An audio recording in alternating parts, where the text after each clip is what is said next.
that and add it to your wrapping paper library. You can do this in Google Docs, in Notion, in whatever project management tool you use. Wherever you are going to actually access this and use it on a recurring basis, that's where you want to store this inspiration. That's the room that you want to house all your wrapping paper in. To be clear, when I say you're scrolling 1 of 10 and looking for things that stand out, I'm talking things that stand out that it's like, oh, you clearly immediately know, oh, this would be a perfect video for me. But also, I want you to screenshot the absurd shit. The shit that you're like, I don't know how I could ever turn this into a video of mine or package a video of mine with this. You would be surprised if you were able to see our wrapping paper library. There are some wild videos in there or packaging options in there that are absolutely absurd. There are some crazy things in there, but I guarantee at some point over the next 2 years, we're gonna use, I'd say probably a good 50-60% of what we have in there. This becomes wildly useful and you'll be surprised. One example that I will share is I remember we were scrolling through and we came across a video. It was like something to the effect of how I attract 10 out of 10 girls every single day. Trevor called it out and was like, wow, this is a great idea.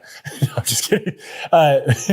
We were looking and we were like, oh, wow, it caught both of our attention. And then we were like, okay, let's screenshot it, put it in. I don't know how we would use this, but maybe one day we can figure it out. A couple weeks later, we were talking with one of our clients. All of a sudden I realized, I was like, holy shit, what we just discussed with them, we could turn into a video on how we attract 10 out of 10 clients every single day, week, or month, whatever cadence. There's an example where an absurd piece of packaging that on the surface would never make sense for us suddenly made sense when we had the right problem and solution combination to meet that wrapping paper. So develop your wrapping paper library, ideally with some diversity, having all kinds of crazy different ideas in there. And then the next thing that you're going to do after you've built that wrapping paper library is you're gonna wrap the gift. Remember that beautiful gift that you developed earlier? You're gonna take that combination, the painful problem and unique solution, and you scroll through your library to see what wrapping paper best wraps this gift. This is not just for YouTube, by the way. I have a friend who he has been and logged into LinkedIn every single day, I think for probably at least the last 5 years, if not longer. He has a photo album on his phone where he has, I think at this point, it's over 500 or 600 screenshots of top performing posts on LinkedIn. What he'll do is he'll put together his concept, his problem plus solution, and then he looks at all of these screenshots of the way various LinkedIn posts that performed really well have been formatted. What was the structure? What was the hook? How could I reorient this for my problem solution combination? And then he writes it in that context. You can also do this for Instagram, for TikTok, for Pinterest, for Snapchat, for LinkedIn, for any platform you can imagine, you can develop your wrapping paper library. Because like I said at the top, you want to share your contrarian belief and you want people to experience your delivery, but they're only going to know what your contrarian belief is and experience your delivery if they actually click on the video or engage with the post. And they only do that if you have an appealing wrapper that makes them want to tear it open. If you're trying to optimize for the short form platforms, they have a beautiful feature called Save. I'm not recommending that you just hit the general save button because that is basically like taking a screenshot and having it drop into your photo album and never seeing it again. We've all done that. I do it a million times to this day. What you do want to do is you can actually, on a lot of these platforms, Instagram for sure, you can actually create different folders that you save posts in. And so I would recommend you create an inspiration folder that you can save specific pieces of content that you really like. And the cool thing about Instagram is you can really get that variety or really get that diversity that I was encouraging you to do, because you can save reels, you can save carousels, or you can save singular posts. And so you can develop this beautiful, diverse library of what good content on Instagram looks like so that when you're trying to figure out how to share your gift, the problem and solution with your audience, you can look at several or potentially hundreds of different versions of what a top performing post contextualized for that platform looks like. Now, in looking at these, outliers and looking at packaging from other creators or an Instagram reel or a TikTok or a YouTube short that somebody made that you really admire, that you're saving for inspiration for later, look outside of your space and niche. Look at creators that are in completely different worlds. What's working for them? And then how can you borrow that from a first principle way of thinking. What are the elements that would work for my message, my gift, the painful problem plus unique solution? What could I take from a gardening YouTube channel that would work in wrapping my ideas in my lane? I believe this is the way that you can stand out even more. The problem that we are facing right now in all these different spaces and niches is everybody's copying each other in their own space and niche. So you all look the same. If you want to not look the same, don't do what everybody else is doing, right? It seems obvious, but you are not doing this right now with your own content, or the people you admire aren't even doing this. And so if you just look into other niches and spaces, I think you'll be blown away at how much your content stands out from your competitors. You might be sharing similar subject matter, similar advice even. You might not have some strong contrarian belief even. You might not be at that point yet. But if you are borrowing your wrapping paper from other industries, this will help you do things fundamentally different than all the other creators that are looking like each other within your niche or space. I don't know who needs to hear this, but that thing I'm talking about, educational content, it's really hard to learn. See, everybody online is teaching you entertainment-based tactics and principles. And that's why we created Ralston Select. We designed it specifically to be the one place that you go to learn how to do pre-production, production, post-production, and platform strategy through the lens of educational content. If you want to learn more, click the link in the description. Let's get back to the video. Now, a big debate that you're going to see online around content strategy is, do you make deep content or do you make wide content? And here's the reality. It's not one or the other. See, so many people online are telling you to lean into just one of these. Fuck that. That's some bullshit. It's like anything in life. There's nuance to it. You need a strong ratio of both, and you need to inject something that's missing from this conversation, which is a personal element. We are, after all, building a personal brand, aren't we? And so you want to make sure that it's not just deep and wide, it's deep, wide, and personal. And I have a ratio that I roughly, loosely follow and recommend that you follow as well. You should be able to give or take 10 points roughly on this. 75% of the content, I believe, should be deep content, solving deep problems for your ideal customer. 20% is niche-wide content. Now I'm going to explain what niche-wide means here in a second. And the remaining 5% is personal. Now again, just a reminder, before we break this down and go into what the deep, what the niche-wide, and what the personal content looks like, this is a very rough ratio to follow. It is not a rule. Please do not be one of those people that takes this wildly too literally. You need to ebb and flow this and adjust it based on you, and it's going to look different month to month. But if you roughly, loosely follow 75-25, you will be in a really good spot. Now, the 75% deep content, this is your educational content. This is the main source of the value from your personal brand. These are the frameworks. These are the painful problems that are solved, right? These are the tactical nuggets that you're giving. These are the belief shifts or the point of view that you have on your industry, niche, or space. This is the content that is going to establish the most trust in your ability to get results, and it will reinforce your credibility. This is also the content that I believe is going to get you the most customers, the most high-paying customers, because this is the content that increases the odds they believe that you can actually help them solve the problem they are wanting to solve. 20% of the content being niche-wide.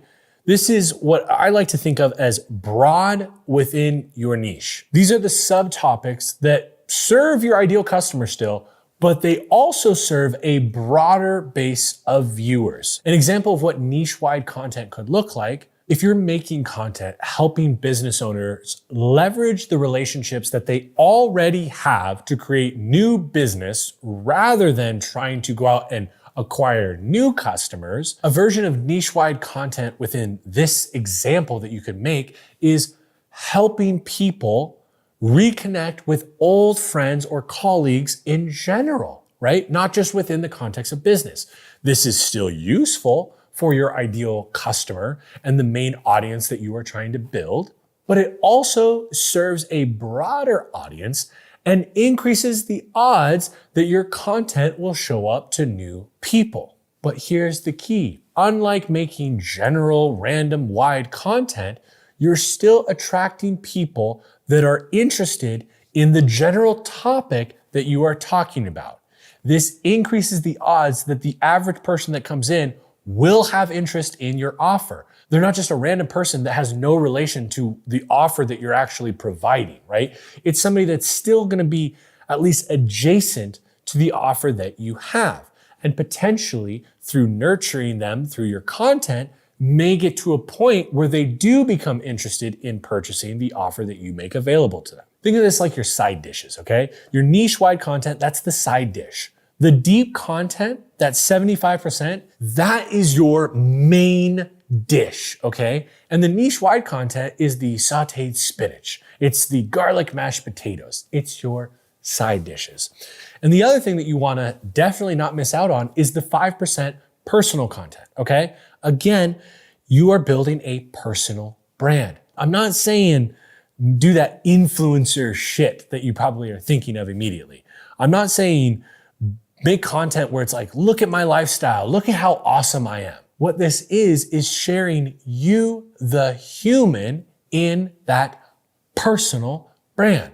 And I believe that this is what helps you stand out from the crowd, because these are the only things that are truly unique to you. More than likely, the subject matter that you've decided to speak to, there's other people that are talking about it. And if we're being honest with ourselves, there are probably other people that are teaching similar principles and even potentially, crazy enough, similar contrarian takes. There probably are. But what they definitely cannot replicate is the unique combination of all of your interests and preferences and hobbies and passions that make up you, the unique human that you are. Okay, so for me, what I constantly try to inject as much as I can into my content and my brand is my love for Harley Davidson and the 3 Harleys that I have and obsess over. My love for metal, right? And all the different subgenres, the black metal, the hardcore, the metalcore. I like it all. My roots in the fitness industry. I try to share that a lot. It's the combination of all of these things that create the lens that you view my personal branding advice and information and content through that makes me unique compared to the next person that you see off on the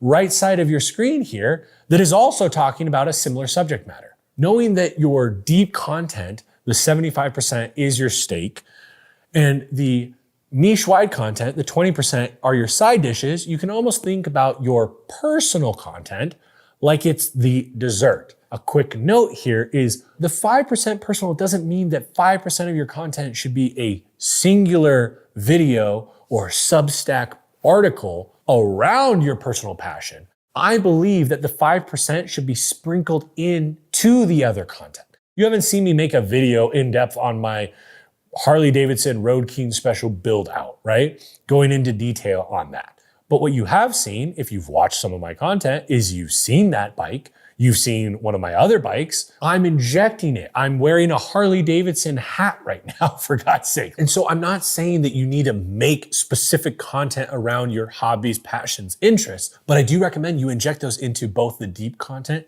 and your niche-wide content. It gives your audience more at-bats to connect with you. I wasn't planning on sharing this, but it's really important.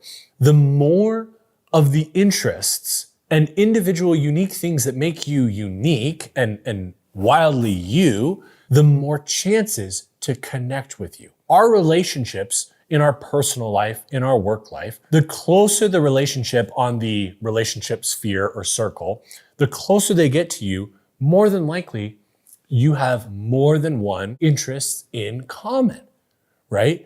That's typically an indicator of the closeness of your relationship. And so if you're wanting to develop a close relationship with your audience, you want to identify more interests that you have in common with them. But if you never share those interests, you never inject that into your content, how are they going to know what they can connect with you on other than the core thing you talk about? It's really important to focus on the 75%. The deep content, that is where you're going to get the greatest returns. The niche-wide content, That's how you're going to start to develop a more well-rounded brand and bring more people in and increase the odds that you can reach a newer audience. But the thing that is going to make you actually stand out is the 5% that is personal in your personal brand.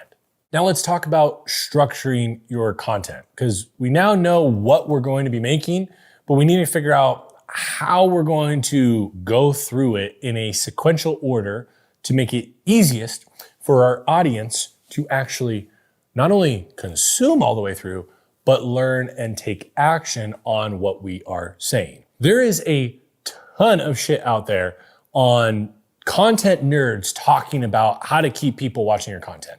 And this is affectionately referred to as the art of retention. These retention editing hacks, I'd say, I'm gonna make a bold statement here. 98% of them come from the lens of entertainment content, not educational. They have this method where it's like every, 13 seconds or whatever, you need to make sure that there's a graphic or a scene change or some new element on screen. That might be effective for entertainment content.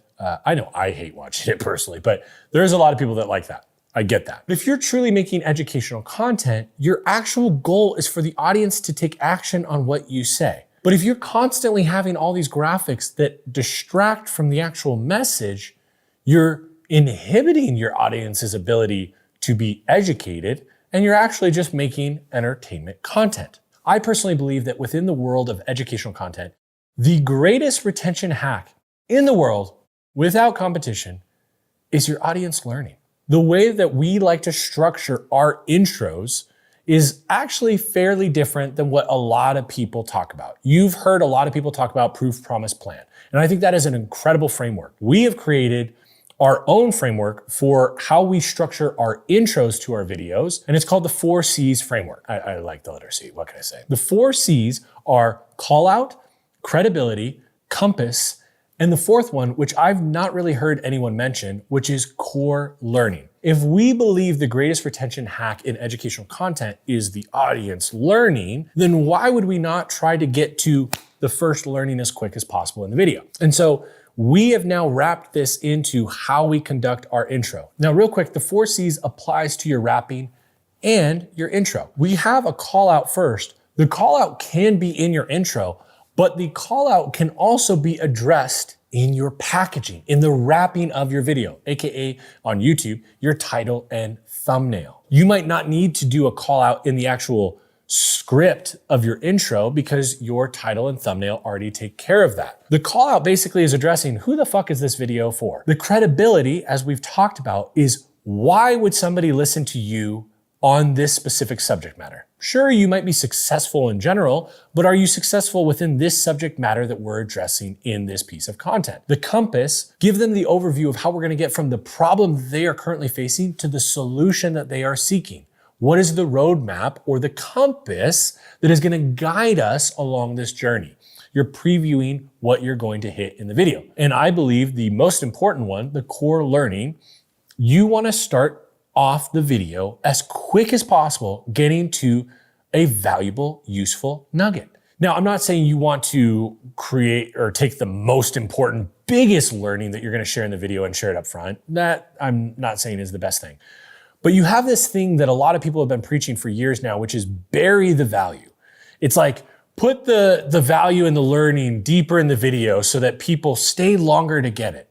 And I think that did work for a long time. But we are at a point now where there is just way too much content out there being produced that people don't have the patience to wait. And that's why I believe you need to get them to a learning as quick as possible. Why? Well, if I learn something in the opening 60 seconds of a video, my belief that I'm going to continue learning throughout the video increases. If I see even a 20-minute video, in that opening 60 seconds, if I learn, I'm assuming that's not the only learning I'm going to get and the rest is going to be bullshit.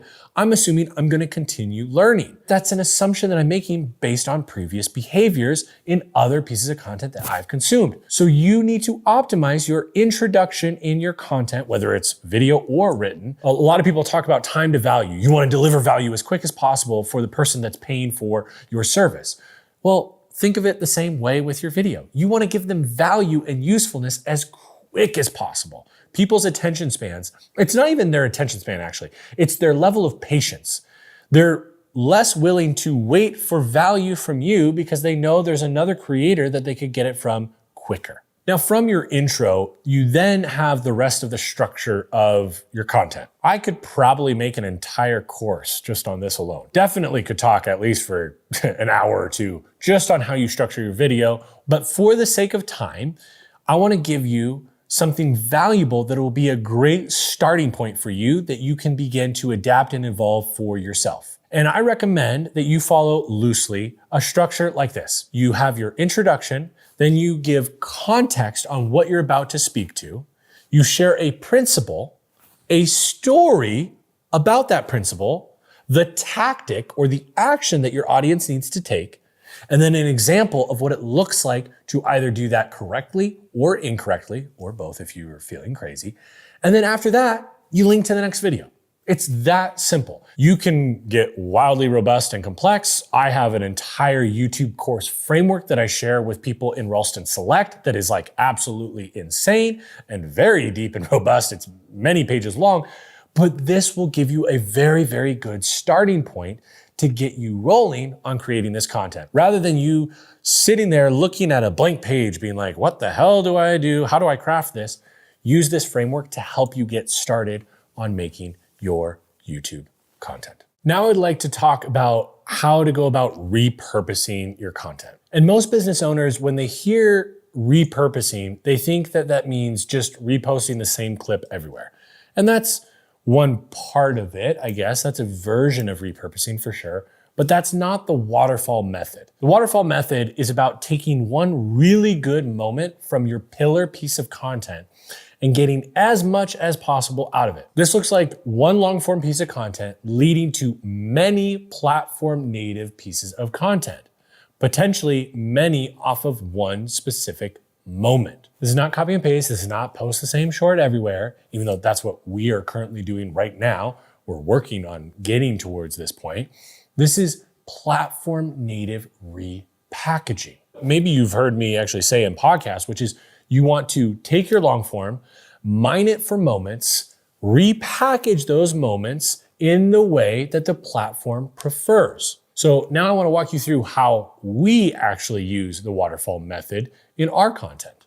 We create one long form piece of YouTube content. Right now, our cadence is once a month. We will go through and watch it back to mine for the golden moments. Now, these are moments where I'm giving an aha, or we're watching it, we're like, damn, that was a banger line, right? It's a belief breaker. It's an oh shit moment. It's something where you're sharing a story or a tactic that can change the belief of the viewer or give them the exact steps that they need to take in order to get the outcome they are looking for. These are the moments that get clipped, not like some random moment, not random timestamps or arbitrary timestamps, actually useful moments. Something that you may have experienced before is if you hire a less than ideal editor, they'll go through your long form content and they'll pull 30 clips from it. They'll get you a lot of volume, but half to 2/3 of those clips are not useful in any way. They don't exist or they don't work, on their own. They're not self-contained. They need the context of the moment that they exist within.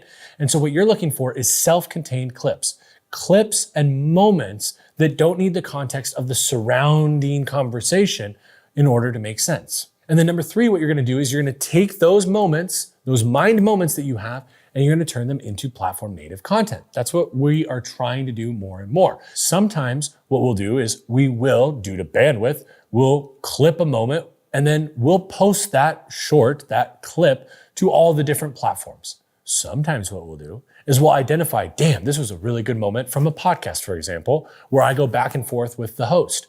And maybe what we're going to do is take that concept and turn it into a written LinkedIn post. Or maybe we'll turn it into a newsletter that we send to people on our email list. And so what you're looking at is taking a golden moment and then figuring out, how do I correctly wrap it using the wrapping paper? What format should I wrap this idea in order for it to best serve my audience on the platform that I am sharing it to. All of those moments are communicating the same message, right? It's the same source material, but you're using a different wrapper to share it with your audience. And again, this is something that you're going to need to work your way up to. We are almost a year into building out my personal brand and posting content publicly, and we're not at the point of consistently doing this to the level that we want. It's Trevor and then half me, not even half, like maybe like a quarter or a fifth me, devoted to the content, and the rest I'm running the business. And so as we expand our team, you'll start to see more and more of the content that we're posting on all three of our primary platforms start to look more and more contextual and native to the platform we're distributing on. This is something that you can work your way up to. You don't have to tackle from the very beginning. But I wanted to share it with you because I think it's something that you want to start building towards rather than 2, 3 years, 4 years down the road, figuring out this is a new operation that you have to completely steer a massive ship. Let's course correct while we're still a little speedboat and it's easy to correct and adjust how we're operating. All of this incredible work to understand what kind of content we're going to make, how we're coming up with ideas, all of this amazing work has been done. You've been going through your workbook because you downloaded that earlier, right? And you've been filling out the exercises, and we have gotten a lot of clarity. We really understand what we're going to be doing. A pretty obvious question that you're going to be asking is, what are the first couple of videos that I make? And so what I want to share with you is the first 3 videos that I recommend you make. Now, there's a million different versions of your first 3. I'm mainly sharing what my first 3 were and how you can go about doing this for yourself, your own version of it. So to be clear, this is not the end all be all. I'm more just adapting what I did and sharing it with you because I think it was very useful and successful for us. So the first video that I recommend you make is an introduction video. This is where you're sharing your story paired with lessons that your audience can use immediately. To be very clear, what this video is not, it's not a brag reel. It's not a resume dump. What this video is it's 3 to 5 key moments over your career or life that were pivotal moments, and each one is paired with a lesson that your audience can immediately benefit from. This is what makes the video valuable. It's not just sharing what you have done and giving the credibility that they can view your brand through from then on. It's also providing them useful value in the form of lessons that you have learned along the way, both from doing things correctly and incorrectly. This is exactly how I built my intro video. It was every season or big seasons of my career, along with one lesson that you could take away. It was not every single job that I've had and every little tiny thing that's happened. It's the biggest moments in my career that were pivotal turning points that I also had a very strong lesson associated with. That's what I recommend you build. Now, as far as what the flow of this video looks like, well, I think you can start with, why are you making content now? Why are you building your personal brand? What is the purpose behind this and why now? Okay, that's how I started mine. That sets the frame. Then what you want to do is you want to share 3 to 5 key moments from your career and life. Again, they're not random moments. It's not like you're doing, a full biography or anything like that. These are 3 to 5 turning points in your career or life that shaped how you think and what you believe. And then you're going to pair each of those moments with one clear lesson, a takeaway that your audience can act on. This is what most people miss. People don't want to just hear about the awesome shit you've done. They want to hear about what you learned in doing the awesome shit and how it can benefit them. So pair each of these moments with a clear and valuable lesson for your audience. See, ultimately, you need to connect it back to the viewer.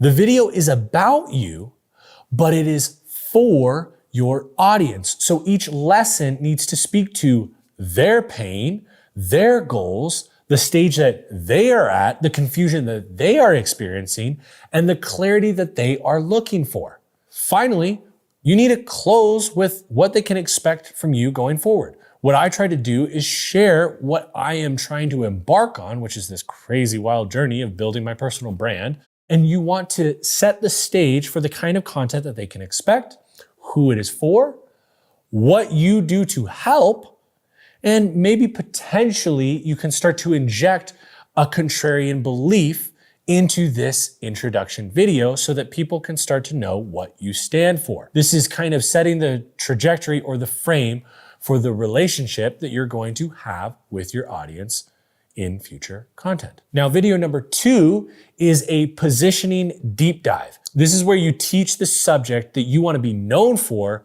through the lens of that contrarian belief. My version of this was psychotic. It was a 6-hour and 22-minute course that we put out for free on YouTube. This was a really strong and very deep positioning video. I'm not saying that you need to do that, but I'm also not saying that it should be like a quick little tips and tricks educational video. It's not a high-level overview of your industry or of your space, and it's definitely not something that's trendy or broad.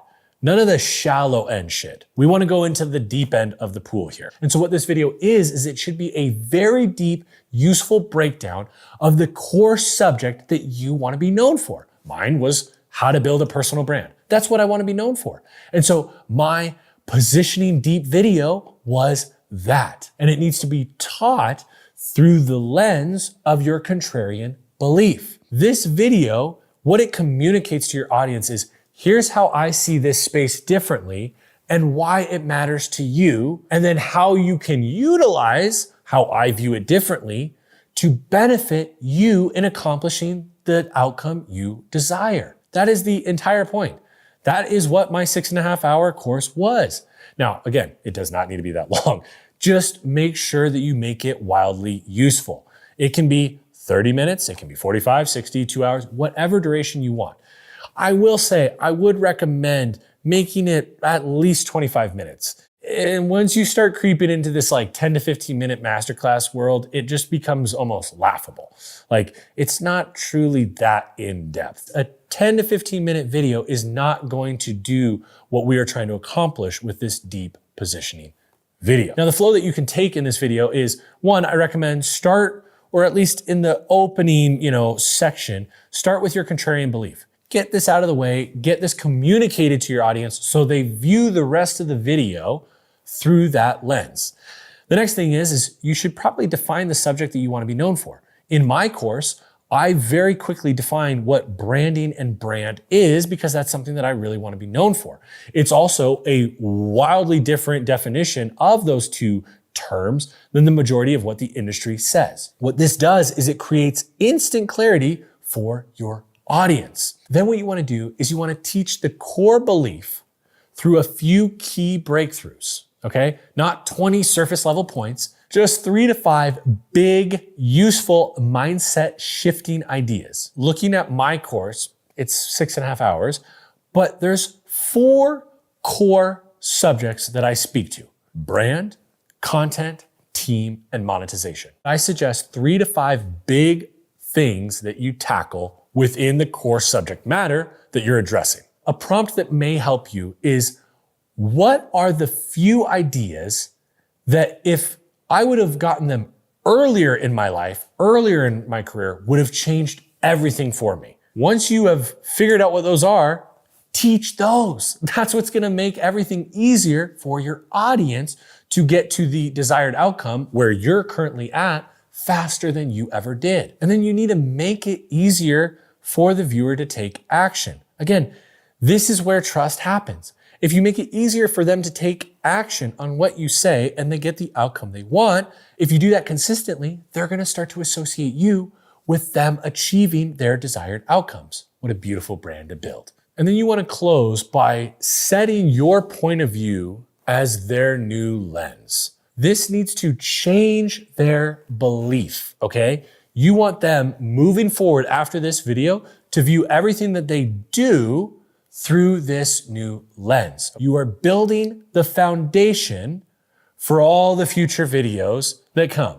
As long as you maintain a high value per minute, the more in depth you go, the more material, source material you have to help you and your team with future ideation of content.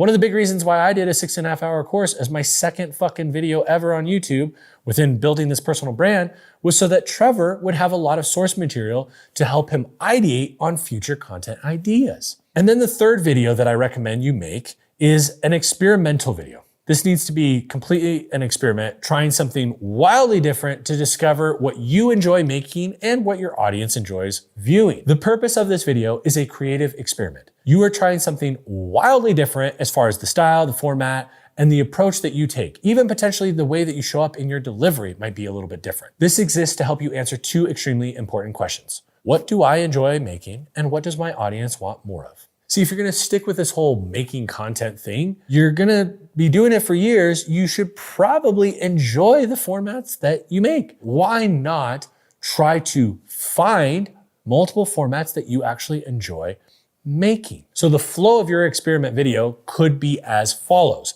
Pick a format that you've been curious to try. Here are a couple of options: a vlog, a rant, a voiceover with B-roll, a scripted piece, a highly produced creative video, a simple talking head with a twist, a day in the life with an educational tie-in, a walkthrough or a demo, a story-based video. It doesn't really matter what format you choose. It's more, what one are you most curious about you trying? Then the next thing is you need to make sure that it is completely different from the first two videos. It should almost feel, in my opinion, like a completely different YouTube channel. Your average YouTube guru will tell you you need to pick a topic and a format and consistently do that over and over so your audience knows what to expect from you. And sure, that is probably the best way to get the most amount of subscribers and views on YouTube. But that's also a big reason why a lot of YouTubers burn out really quickly.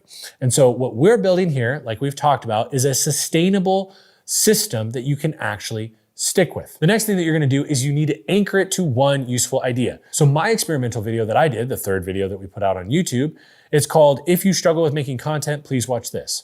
The whole concept is me talking through the mindset shifts that I had to go through in order to go from being the guy behind the camera to being the character in front of the camera. And what we chose to do is a 100% scripted video where I am delivering scripted written out lines over the course of a motorcycle ride throughout Las Vegas, Nevada. This was quite the experiment, to be honest with you. I was just curious if I had the chops to be able to do a video like that. And so again, the format was new, but the value was consistent with the value that we were delivering in the previous two videos. It wasn't an entertainment video that we were making, though I will say I think based on the comments, a lot of people would say it was more of an entertaining video than our previous educational content, but still the purpose for the viewer was to educate them on what shifts I was making in order to be somebody in front of the camera. Because turns out you and a lot of other people have moments where you struggle with being in front of the camera. Good news, me too. It's a crazy thing.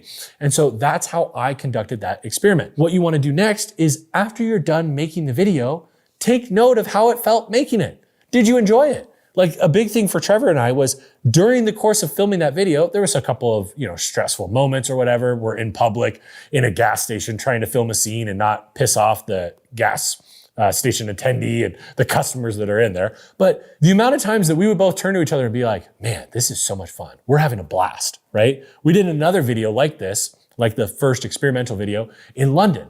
And it was so much fun. And so what we learned is like, okay, we walked away with it like, even if the audience doesn't really resonate with this, we really enjoyed making it. So we're gonna continue to make these kinds of videos because we enjoy it. By increasing the amount of content that we make that we like, we increase the odds that we stick with it. The next thing that you wanna do is, in addition to paying attention to how you resonated with it, look at how your audience resonated. Here is the key.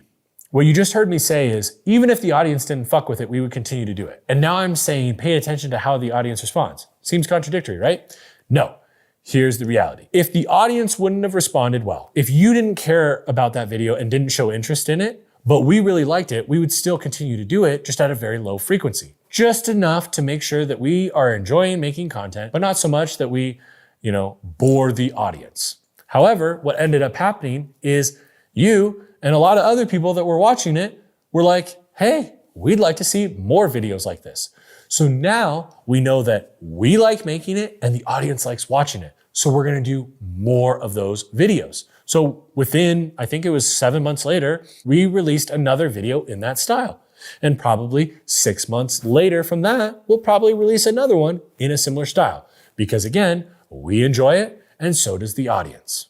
And there's your first 3 videos. You now have no excuse to not get started on YouTube. You have to take action. I have removed every bit of excuses that you have. So stop procrastinating, stop waiting for some perfect idea, and get started on the first video, your introduction video.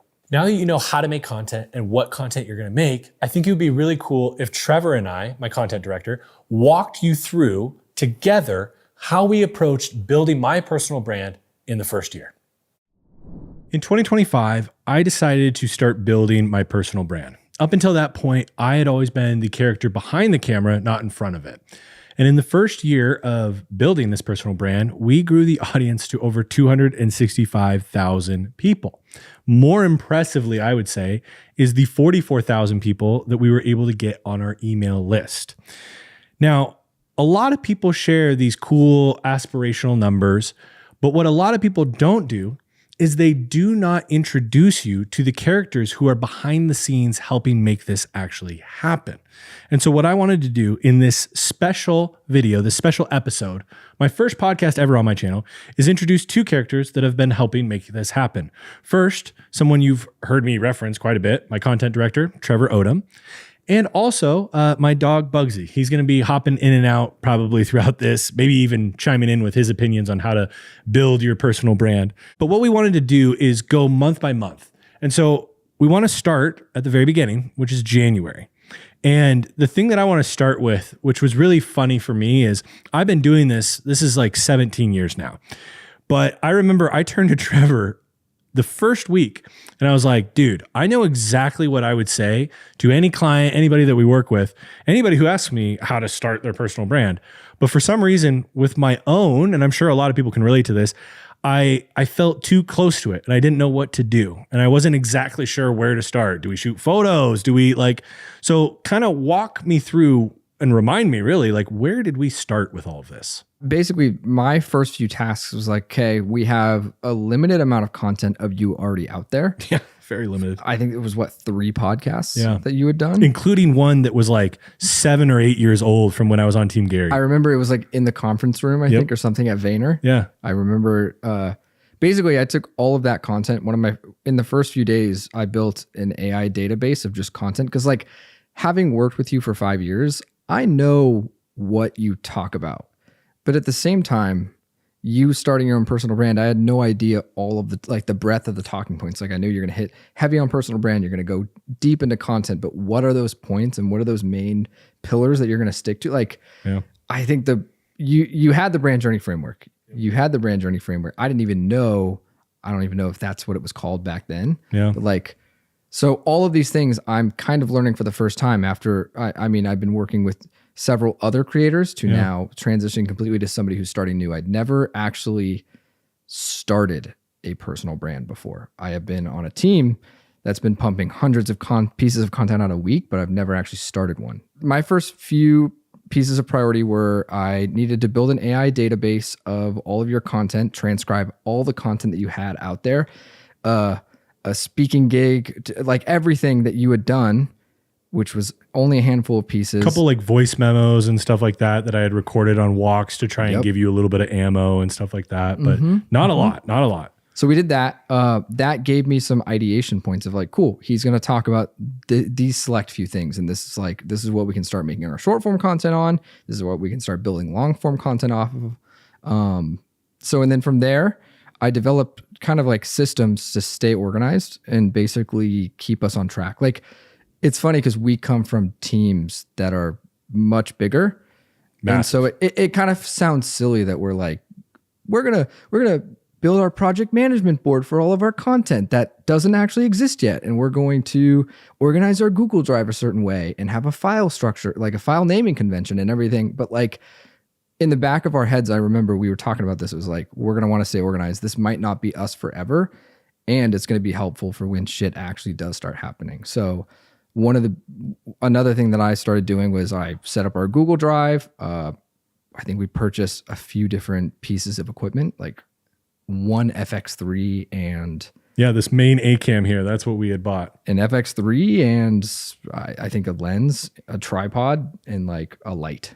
Yeah. That might have been what we purchased in like the first few weeks there. And then from there, it was organizing a project management board, which is something like I was speaking to a creative manager on a team yesterday, actually, who is oddly in a very similar boat to what we're doing. And like what my role is, which is he has never done this before. Yeah. And he's coming in. But doing everything. And he's coming in and he's doing everything. I had not done that before. After a year of this, I'm like, I have a few pieces of advice for you, buddy. Like, and one of the first things I told him to do was open Notion, Asana, Monday, whatever it is, and get yourself a project management board. Set it up as a board view, go left to right.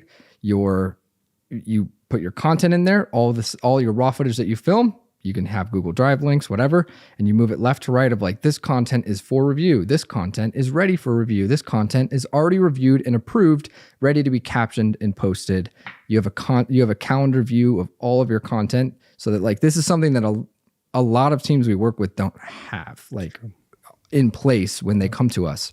And it's one of the first few pieces that we did and we tell people to do is like, jump in, get organized, and make sure that you can stay on track. And the beauty of it for the person who's on camera too, the talent, is they get a bird's eye view of where everything's at, right? Like I know for years the amount of entrepreneurs I've talked to that have gone and filmed a vlog or filmed a bunch of shorts, and then they're wondering, what is the status of all that epic shit we just filmed and invested a lot of my time into? Like, where's the status on that? And what's cool is when you have that system and you maintain that system, then the talent is able to actually take a look and see where everything is in the status, right? And so I think that's really helpful. One thing that I'll just quickly hit on that I focused on, and then we can move on to February, is this was the first time where I was really taking what I did naturally and just felt inherent to me, my way of operating, and learning how to distill it into bite-sized chunks for people to learn from. And so the thing that I was really focusing on in January was like, how do I develop my natural ways of operating into frameworks? The way that my brain thinks and analyzes things. How do I develop this into a framework that the audience can follow and makes it easy? And that was a very interesting transition because I've worked for some amazing individuals who are wildly gifted communicators and incredibly good at teaching people things. So I think I had a little bit of a leg up from observing them. But January was really me focusing on figuring out, how do I communicate these things, right? And then actually one other thing that we should hit on really quick is the first video we did, we decided to do an introduction video, right? We decided to introduce your career. Yeah. It was like, do you mind walking through just a little bit of like what that video was and what the goal was? Yeah. I mean, I don't even know whose idea. It was just kind of like the easiest low hanging fruit that we can do for our first YouTube video is we can make a video about what you've done in your career. Shocker. Like it's like the lowest hanging fruit that I think that we thought of. And it was like, going back through I remember seeing a ton of old clips of you and D-Rock when I was going through all the old footage of you, transcribing all that stuff. And it was like, there's been a lot of things that you've done. And like, I think a lot of people would want to be reintroduced to who Caleb is now that you've done this for 16 years. Yeah. And so we kind of just laid out your career. I remember we whiteboarded it. We probably have, we have photos. Cause I remember you started taking, you're like starting to document the process. Yep. And we whiteboarded out for a whole day, your career, all the positions that you have been in, and then one or two lessons from each of those, like it's very high level, but it's also extremely tactical and extremely important. It was like, and I think it ended up being like a 50-minute long video for your first video, which is crazy. And the takeaway for people is, you should assume that nobody knows who you are, right? And obviously for the majority of people, that seems obvious, right? I've worked for some high profile individuals, so maybe it would have been easier for us to go into this assuming that some people knew who I was. That'd be kind of bold. But what we did is we decided, okay, cool, we're building an audience. We need to frame how the audience is going to view me. And so for a lot of people who are starting or restarting their personal brand, I think something that is wildly effective is to create an introduction video that gives the credentials as to why you are somebody who should be listened to on the subject matter you're about to speak to in your content, right? And like, I think, some of the people, which again, it's not a lot, but some of the people that knew who I was before we did this, they were aware of some of the characters that I've worked with in the past, but maybe they didn't know about the time that I spent at Constellation Brands working on Prisoner Wine Company, High West Whiskey, right? Like they didn't know about my first job at Logos Bible Software, where I learned a lot and was able to develop skills of how to work on software and make, software that might be kind of seemingly boring for a lot of people look cool. So I think it was a good moment for us to share a little bit more of who I was. But to your point, if it was just a list of my resume, that'd be boring as fuck and nobody would give a shit. But we tried to tie in an applicable lesson for everybody watching. And I think another side note, I'm going to keep doing that because this is a podcast where we're given as much gold as we can. One thing that Trevor did a really good job on that video is taking really good note of what I was saying and asking me follow-up questions, helping to make those pieces of advice that I was giving more practical, not just high level, but also in the dirt so that people could actually act on it. Appreciate that. Yeah, absolutely. It was great. Before we go on to February, something that I realized I didn't do at the top is I didn't really list off all of the amazing credentials that Trevor has. And I want to do it because he's not going to do that. He is a humble character and kind of like myself, he's not going to want to tout all of those things. He'll feel awkward doing that. And so I'm going to do it for him. So in addition to Trevor being one of Bugsy, my dog's best friends, he freaks out every time that Trevor comes over. Trevor and I have actually been working together, like he said, for 5 years now, which is absolutely insane. And before he was my content director, Trevor actually led all of the short form for 2 very prominent entrepreneurs and creators in the business creator space. I'm talking like billions of views a year kind of level, and hundreds of shorts being produced every single week, overseeing many different editors, also editing himself. That was another interesting thing that I thought was really cool going into this year was I've watched you go from being an individual contributor, right? You're the editor making the short form clips, to being a manager where you're overseeing other editors and you're reviewing all of the clips and you're the one in charge of the short form process and the quality, or sometimes lack of quality, and then quickly adjusting and improving it. You oversaw all of that.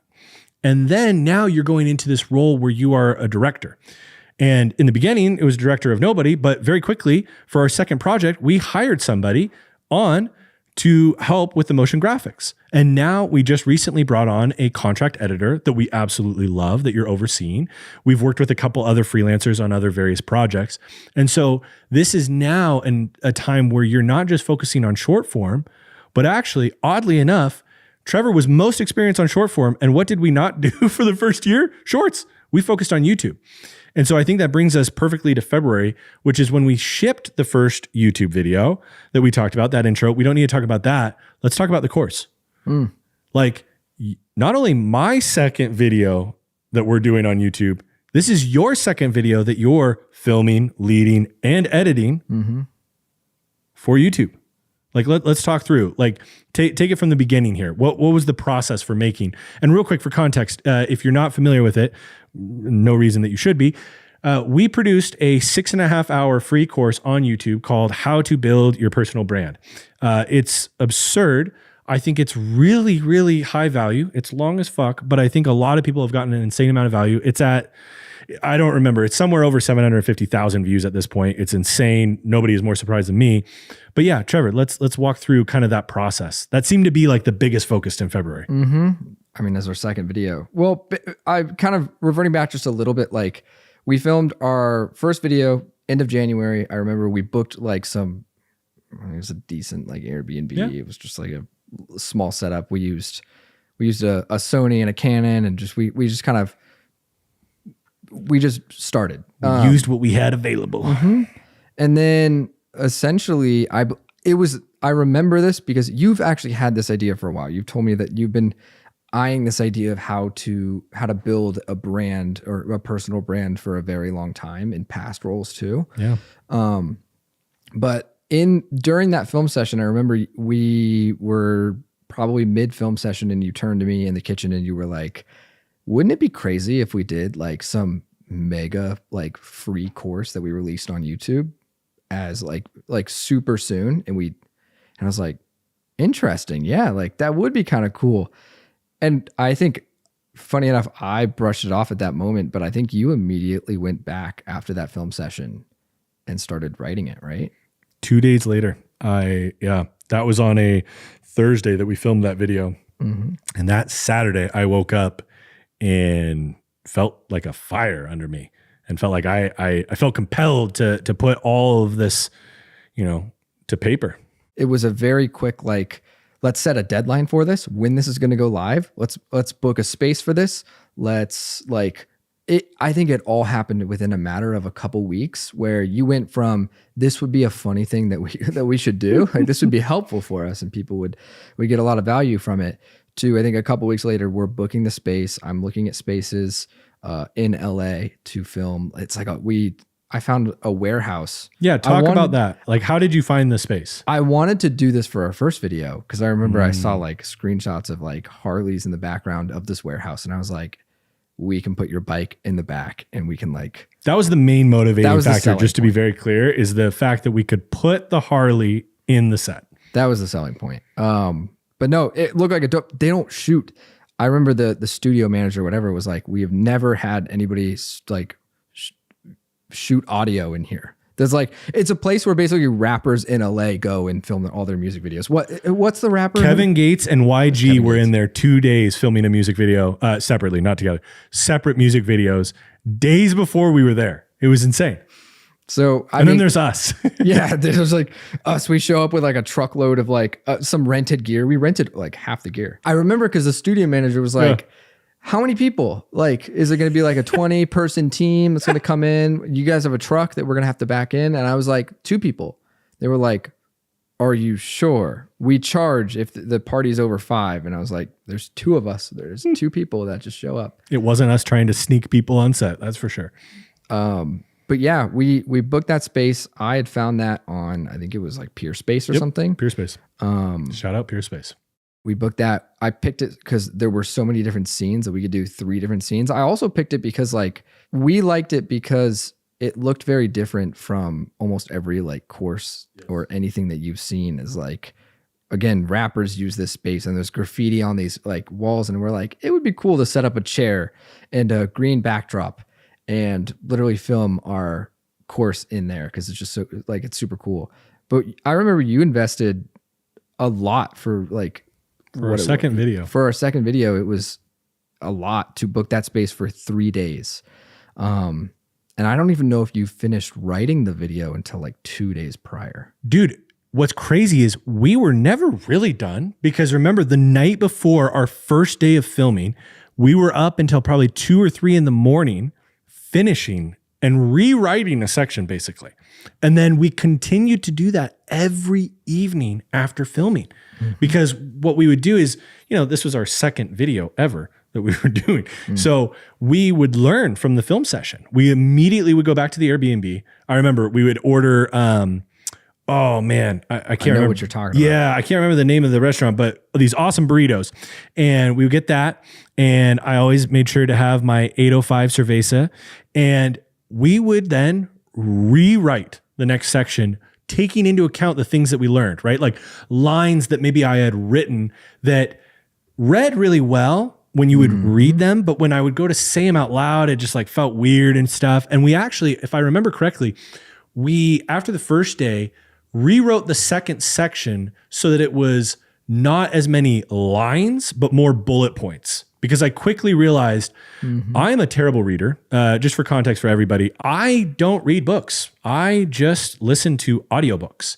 And so what we quickly discovered is it does not work well for me to have predetermined lines. For an intro, sure, we'll script it pretty heavily, but everything else is bullet points to keep me in line. Let's talk through, okay, we picked a location, Peerspace. It was really sick. It was really cool. It was very, very expensive, but it was worth it, right? We did that. How did we go about setting everything up? Another question is, why did we do different setups, right? Like there's 4 sections to the course, right? We got brand, content, team, and then a very, very quick monetize section. Why did we make them all different settings? I think there's probably a few reasons to why we did that, ranging from we want to get a bunch of different shorts from this, and it allows us to go, for you to switch outfits, for you to get shorts so that we can distribute that on the short form platforms a little bit easier. One other thing, which we never ended up doing, but like we also had the idea at one point to actually split those into 4 different videos after we posted the course and posted them as individual sections. Maybe we'll actually do this year anyways. Kind of like what we're doing with this series this month. Yeah.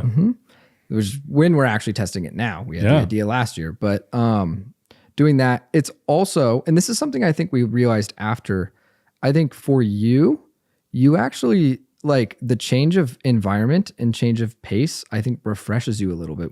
And this is not something I don't think I planned when we had the idea to like switch this up, but it was like, you actually do really good if you have like a reset and you go into a new scene and it looks nice and it's like, okay, we're refreshed. We also shot this over 3 different days. I think it was 3 days, right? It was like 3.5 days or something like that. All right, buddy. So like that also, I mean, it just makes it easier for us to swap every day. I think we did a new scene up until I think I remember we did brand and we did team together. Then we did content in one day, and then we did monetize on the last day. Yep. So it was 2.5 days. So that's probably there's definitely a few reasons why we did that. Mainly it's also just because we thought it was cool to show off all the scenes in the warehouse because it had so many cool scenes. But it's like the other thing too is we made the assumption that if anybody was gonna be crazy enough to watch all this stuff, they're probably not going to watch it in one sitting. Shout out to the individuals who have watched it in one sitting. That's pretty crazy. And I'm eternally grateful to you. People do that. I have gotten DMs of people that are like, yep, I woke up this Saturday and decided my Saturday is dedicated to that. Real quick, I just want to say I am so sorry. I know that this is a lot to take in right now and even more for you to take action on. But that is the whole reason why we created Ralston Select. Ralston Select is your one-stop destination to not only learn, but to actually implement. We're talking pre-production, production, post-production, and platform strategy, all through the lens of educational content. Click the link in the description below if you want more information. Now let's get back to the video. What I was also thinking about is like, people are going to come back to this video. And so we almost tried to treat each section like it's its own video in this massive self-contained thing, right? And that way, if they did come back, it would kind of re-engage them. To your point, it re-engaged me filming it, but also the theory was maybe this will help re-engage people on some pretty heady, deep, long shit. Just bumping into the table. Bugsy's just trying to find a spot right now. Hey, you can sit down. You can sit down. He's a golden doodle. He's 2 years old. He's the sweetest. I know there's going to be comments about him, asking about him. So moving on from that, and I want to be careful because we're spending a lot of time on the course, but I think it was like, the biggest, probably arguably the biggest thing we did. Oh, definitely. Yeah. So I think it bears a little bit more attention. So the next thing that we do is after we're done filming, how did we handle post-production? Like, I feel like one, we can talk about hiring Michael, bringing him on, but yeah, I'd love to talk through a little bit more.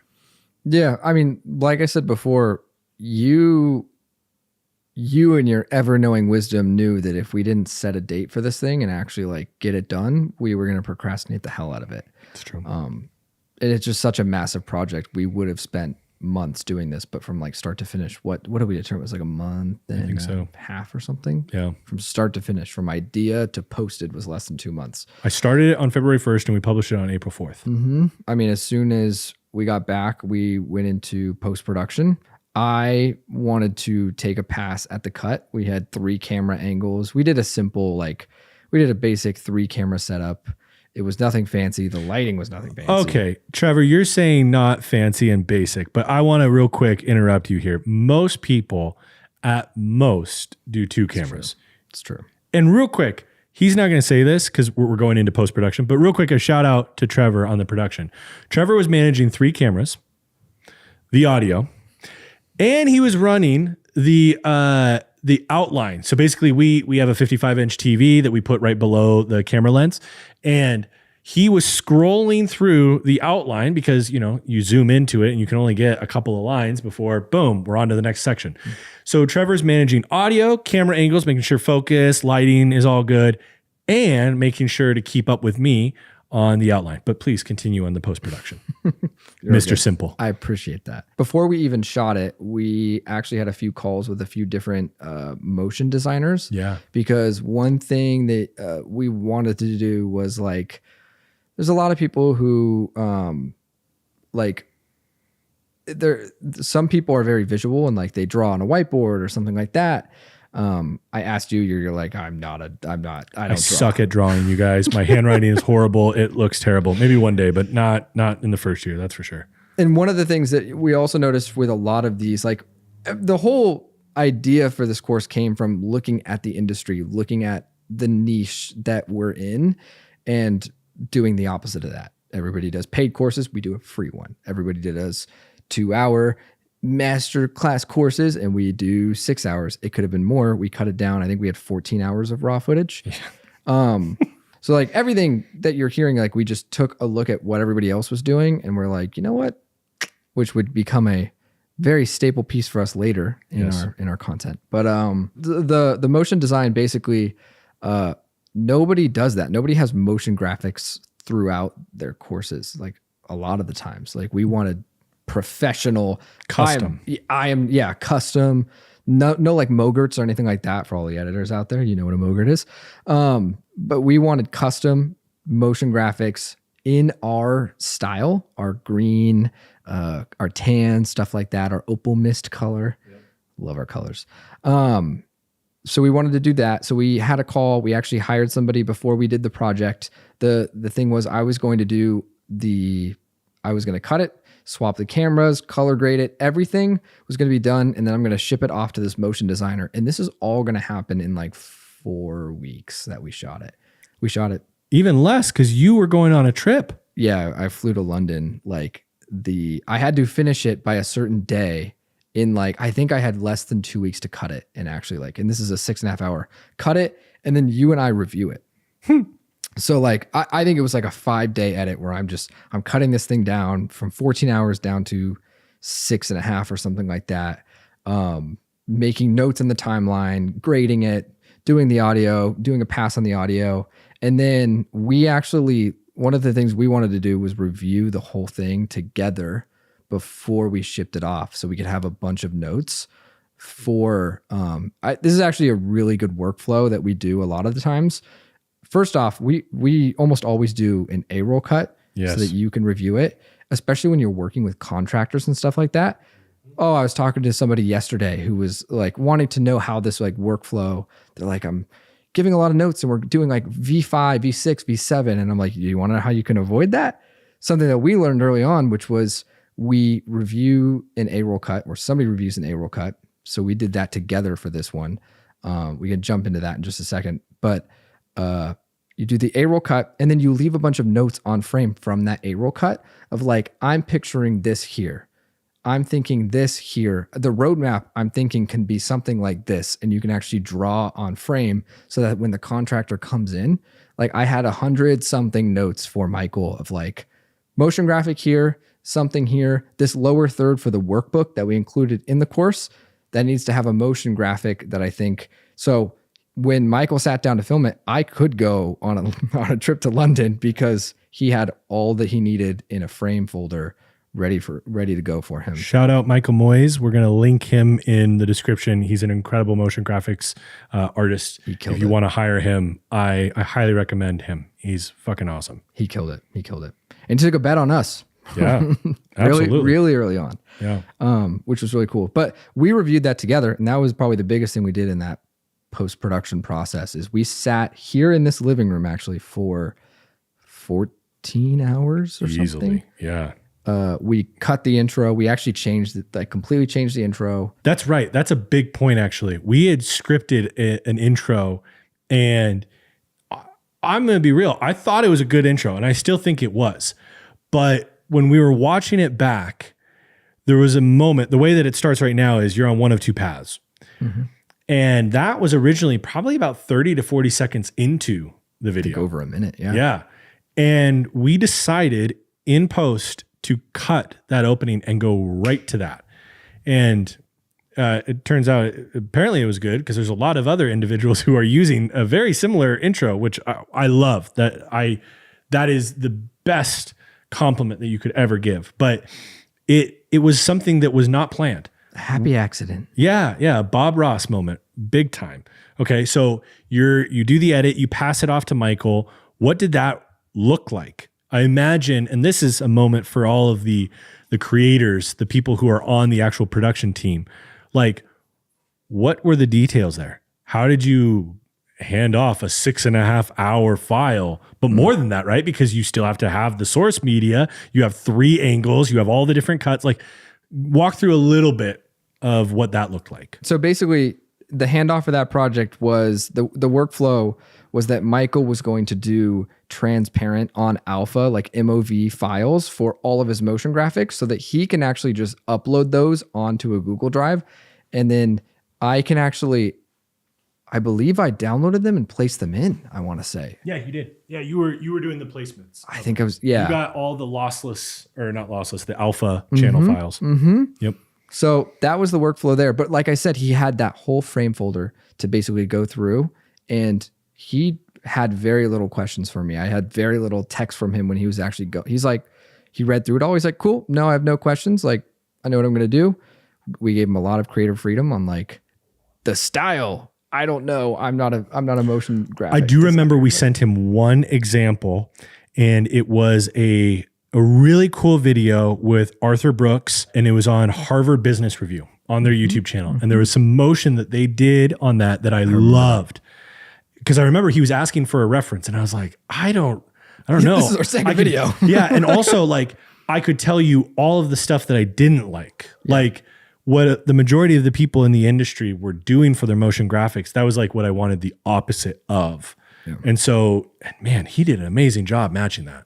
I remember I was like, I'm picturing something like this here, but like, I don't know how you're going to execute this. I give you full creative freedom. And I think it actually bred like some of the coolest shit that like, I remember we were reviewing it. We were like, yes. Oh, damn. Yeah. We were like, holy shit. The heads were nodding hardcore. Yep.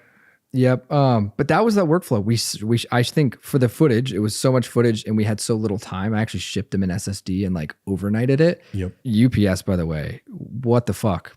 It's like $300 to overnight a little 4 terabyte. I did not know that. That's wild. Okay. Yeah, sorry. No, that used your card. Proven. That was kind of the process there. It was like a little bit of back and forth. There were a couple different versions, I think, that I was reviewing back and forth. So then after we're doing all of that, we're placing them in, we're reviewing it, we're stoked about it. One note actually off of what you said that I think is really important for people. If you're going to hire somebody, now this shouldn't be a qualifier that I have to add, but I'm going to add it. They need to be good and they need to have a portfolio to show you that they're good at what they do. But if you hire somebody who has a portfolio that shows you that they are good at what they do, trust them. You're bringing them on. If you hire somebody and then you tell them exactly what to do, at least in the creative world, I think you're kind of defeating the purpose, right? Then you're hiring a robot, not a contributor. And we literally, I remember telling Michael, like, man, we want you to flex your muscles here and show us like what you would do, what you think would be cool in this instance, what you think is different than what other people are doing. And Michael had done a wide variety of different projects in the back. Like in his portfolio was a lot of stuff that wasn't this, which was also really appealing to us because it showed that he had a different edge or angle he was coming from. It wasn't that he had been doing motion graphics for all of these talking head videos on YouTube. Right? Like from what I remember, I didn't see a lot of that in his portfolio. I think he was like a gaming like editor. Yeah. For like Twitch streamers and stuff like that. Yes. He killed it. And it's so sick. And we saw that and we're like, oh, that could be a cool, unique approach here. So yeah, we're giving Michael a lot of love. Highly recommend, check him out. His shit is linked in the description. Please, if you need a motion graphics artist as a freelancer, he is an amazing person to hire. So real quick, actually. Oh, yeah. I kind of want to hit on that because you talk about leading a team with trust. And I think that that's what you taught me to do when I was working under you in my previous role. And I think that that's how we've kind of ran teams for a while now. I think that's how you've always led, which I think is really cool of like, even the latest, this video and the few videos before this, I was just reviewing them last week from our contract editor, Max Gangster. Shout out, Max. Shout out, Max. Love him. I'm not going to try to say his last name because I wouldn't know how to say it, but apologies, Max. We don't mispronounce, so we just won't say it. That's the key. But that is a huge, like, there have been so many, we did this the other day where we're on frame, Max is leaving us, and first of all, I'm never demanding anything in frame. I'm always asking questions. Yep. Do you think that this would be cool right here? Yep. Would it be possible if we did this right here? And then I'm also including them. Like we're having a discussion, I think it was the other night or something, where it was like, let's ask Max. Yep. It was, I think it was if we were going to include this podcast in the full course upload. Spoiler alert. Yeah, that's which right. is awesome. No, it's good. It's good. If you're in at this point on the podcast, sure, we're going to take all the videos that we have uploaded in January, pack them together into one mega course on how to start your personal brand. But we haven't decided whether or not we're going to include this. And we're bringing it, like, I'm going to shoot a Slack message over to Max and be like, hey, what do you think about this? Is this good enough? Like, you're going to edit the footage and see it more than anyone else. Like, and bringing in that level of trust and asking your team, it doesn't have to be like major decisions like, hey, what do we want to do with this offer or something like that? But like bringing them in those creative decisions, giving that creative flexibility. Like Max asked several questions to me in this latest upload on this frame link. And I was like, I think we could do this, but what do you think? And one thing I tell Max is like, if it's not going to be like, I kind of separate my notes from like game breaking notes to like, this is a preference of mine. And I state that in this is like, I love this, but I'm also open to this. Yes. When I'm looking through notes and giving notes to editors, to designers, whoever it is on a creative team. Mm-hmm. And this all just comes back to trust of like, what do you think of this? Like, I'm asking Max more questions of like, I remember what I was going to say. Like I told Max, if you make an argument for it, I'm probably going to go with you. There's a 98% chance if you make a good argument, and he did it. He was like, I think we should include this and leave this in because it's kind of a humorous moment that shows Caleb's side of like create like little funky side of Caleb. And I was like, cool, heard, let's do it. I trust you. Love that. Yeah. Yeah. It's a really big point. I think the other thing that I would say, and then we should move on to March, is your team, if they're the right characters, and again, that's a stupid qualifier that I have to put in because a lot of people don't realize that. If you hire the right people and you give them that level of trust, they will rise above the level that you are bestowing that trust at. Like I've seen it time and time again. So it's a really good point. I'm glad you brought that up. Moving into March, we went psycho mode, and we had just filmed this video middle to end of February. And then I think about 2 or 3 weeks later, we're like, you know what? Let's do another course level video. And so I wrote the how to lead a media team. I can't remember what the title is on YouTube right now, but the video is like how to lead an already existing media team. And we, I think within 3 or 4 weeks of filming the course, we went out to Joshua Tree and filmed for an entire day. Was it a full day? Yeah, I think it was one full day. I think we did. Yeah, sunrise we did that to sunrise to like way after sunset. Because I remember you jumped in the pool at the end when it was freezing. Fucking cold. Yeah. So we went into that. I think some interesting things to talk about here are the location and the outlining process. You mentioned when we were talking about and planning for this podcast and talking about what we were going to go over, you mentioned something that was really interesting, which was that I chose the location. Can you speak to that a little bit? It's so interesting because a lot of people think that like when you bring on a creative director and you're just starting your brand or whatever, like they know everything and like they will handle all the decisions and stuff. And I think actually contrary to probably what a lot of people are thinking anyways, like about my role and what I'm doing for you, is it's actually, it wasn't like that, and it still isn't. I actually had this conversation yesterday, and I remember I told it was a creative manager that I was talking to, was the one that I said was starting in a similar role. I was like, I'm actually still being onboarded 1 year into this role. I'm still being onboarded. Because you mentioned like you picked the location. At this point, 3 months in, I did pick the location for the course, but that was like a mutual kind of like one-off thing. But you nailed it. 3 months in, I actually had no idea your taste and what you actually preferred in your locations. And I sure as hell could not write for you. Like, you keep mentioning that you were writing these videos. I wasn't actually involved in the writing till I think month 5 or 6, right? Yeah, I think so. I think it was like the 3 stages videos when we started it. Yep. And then now we write videos together, which we'll talk about in a bit, I'm sure. But like at this stage, you were writing the videos. A lot of times you were picking the locations and like sending them to me. Like, what do you think? What is the setup you're thinking here? I have some contribution to that. I think a lot of people would expect that I am doing those things and I'm writing your videos and I'm doing all that things. But 2 months in, it is interesting because it's actually the opposite. And it wasn't until month 5 or 6 that started happening. And people do things differently. And I think we advise different things for different teams. But for us specifically, I think what's made the content the best so far and why it feels so authentic and it's so deep and so like, is because actually you're still so close to it right now. Yeah. Which is really key, especially if you are starting out in your first year making content with your personal brand. And it's the most frustrating thing for people to hear too, because one of the most common things that, one of the most common, I should say, conversations that we've had with clients this year is a lot of them wanting their team to handle all of it. And I love the thinking, right? Because it's like, we don't have a ton of time. We're trying to spend as much time on focusing on the business as possible. We don't have a ton of time. A lot of people, I don't have as much time to write content as I did when we started, right? The business has gotten a lot busier. Thank God. That's an amazing thing. I'm so grateful for it. But that means that I have less time for it, but I still fight to be involved in it, because the thing that I literally was just having this conversation with somebody today. And I mean this with all due respect to everybody who is behind the scenes behind somebody, but if your team was capable of writing this shit just as good as you would, why are they not the ones on camera, right? At a certain point, maybe that'll happen. That's starting to happen now. You're starting to come on camera and stuff, but like, it still needs to come from me at some level.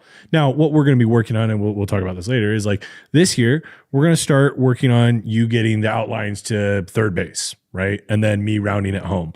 But if we didn't have the year of the first half of the year, me writing it, and then the rest, us writing it together, right? Because that's how you delegate, you demonstrate, you duplicate, I believe is what I always talk about, something like that. You do it together, and then you have the other person do it themselves, and you observe that. And that's the phase that we're about to go into, and we can talk about that later. But I think it was a really good point to call out, because it's an expectation a lot of people have when they hire a content director, that they're just going to write everything for them and make everything magically happen. But, we've known each other for a very long time. You have a lot more context on me than most people do starting this position. And even in that scenario, we had to do this.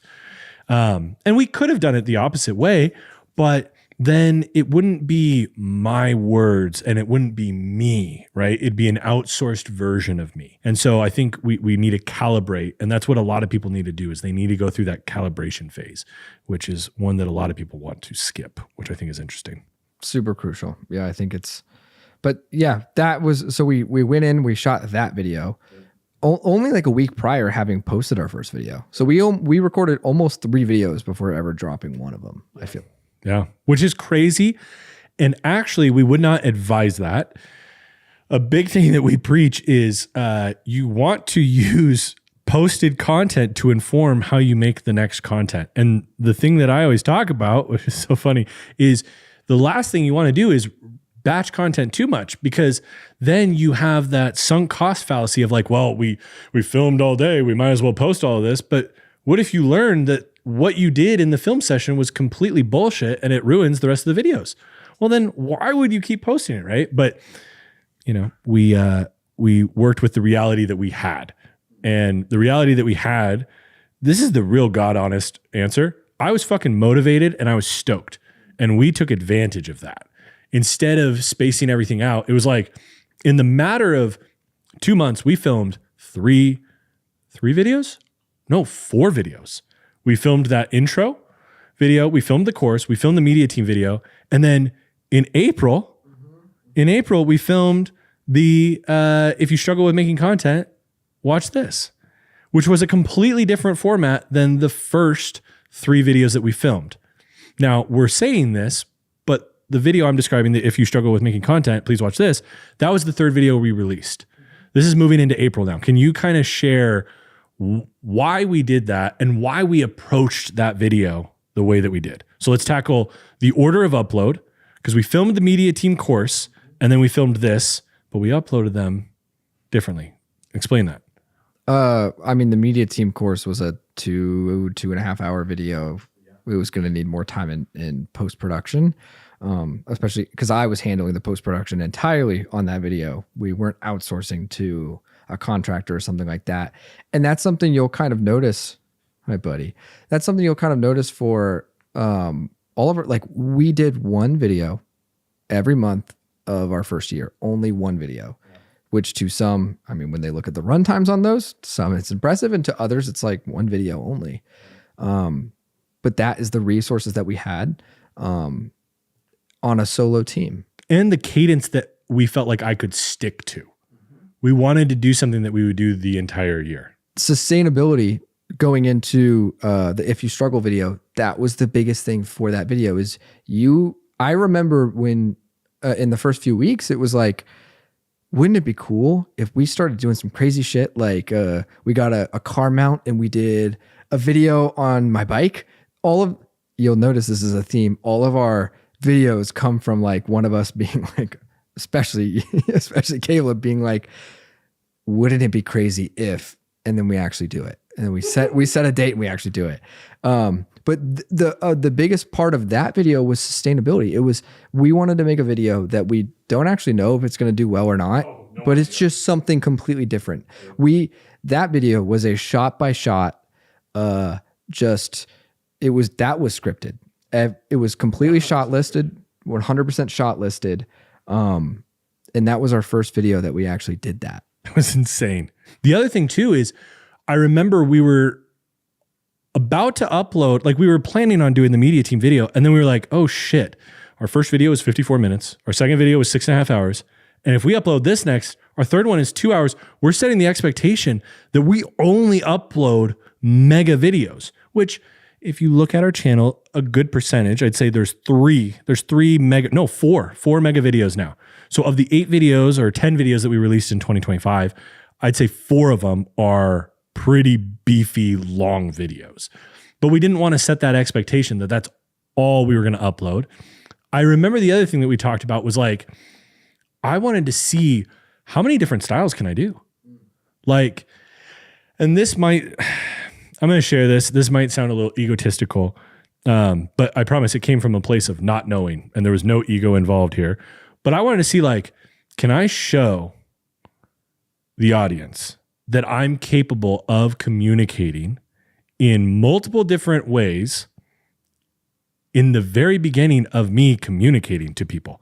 That was insane. Like, I remember every shot is planned, right? We're resetting the camera, either you on the fucking Ronin or the tripod, resetting it in public with traffic, with other humans, like everything. There was a moment where we're filming in a gas station and I'm literally like thanking the lady at the checkout.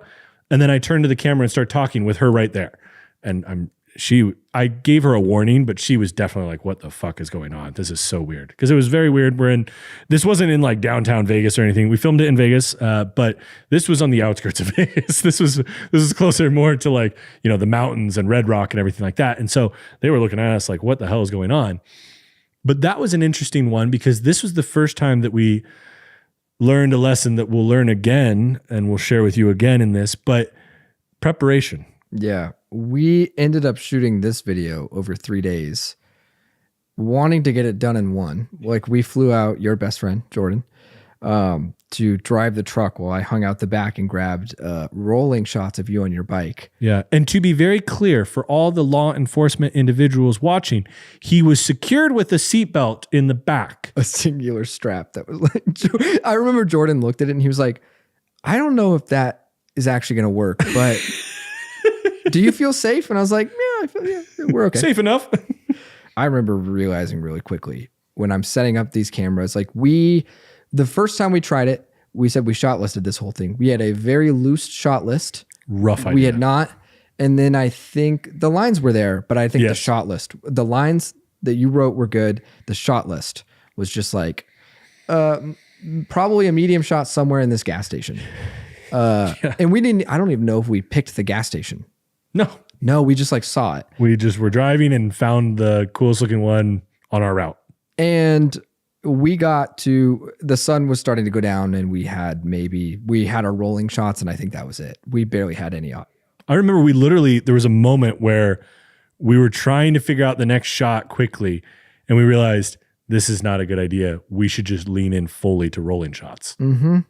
Which was an amazing pivot. I think that was your pivot on the fly. I think it was just I think we were all getting frustrated that like, this is not going very well. Yeah. And it's because we didn't prepare. And this is a lesson. Spoiler alert, we'll learn again a little bit later.